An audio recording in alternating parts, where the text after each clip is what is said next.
లోక్సభ ఎన్నికల్లో నరేంద్ర మోడీ ఈ సంవత్సరం కూడా 2 కోట్ల ఉద్యోగాలు ఇచ్చి నేను నిరుద్యోగాన్ని రూపుమాపుతానని ప్రకటించడం జరిగింది.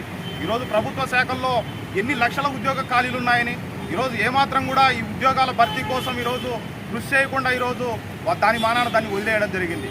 ఇంకొక వైపు ఈరోజు మేము వస్తే స్వామినాథన్ కమిషన్ సిఫార్సులన్నింటినీ కూడా అమలు చేసి రైతుల్ని మేము రెట్టింపు ఆదాయం వచ్చే విధంగా రైతులకు చేస్తామని ప్రకటించడం జరిగింది. అయితే మీ అందరికీ తెలుసు, దేశవ్యాప్తంగా కూడా ఈరోజు రైతుల పరిస్థితి ఏంటో. ఢిల్లీలో రైతులు కనీస మద్దతు ధర చట్టం చేయాలని, విద్యుత్ సవరణ బిల్లును వెనక్కి తీసుకోవాలని పెద్ద ఎత్తున పోరాడినప్పటికీ కూడా ఈరోజు కనీస మద్దతు ధర చట్టం చేసేటువంటి హామీ ఏదైతే ఇచ్చారో అది ఏమాత్రం ఈరోజు అమలుకు నోచుకోవడం లేదు. కాబట్టి మేమేం చెప్తున్నామంటే, ఈరోజు ఎన్నికల ద్వారా ప్రభుత్వాలని నాయకులని మార్చినంత మాత్రాన ప్రజా సమస్యలు పరిష్కారం కావు. కేవలం ప్రజా ఉద్యమంలోకి ముందుకు వచ్చినప్పుడు మాత్రమే ప్రజా సమస్యలు పరిష్కారం అవుతాయి. అట్లాంటి ఉద్యమాన్ని ఎస్యూసీఐ పార్టీ దేశవ్యాప్తంగా కూడా పెద్ద ఎత్తున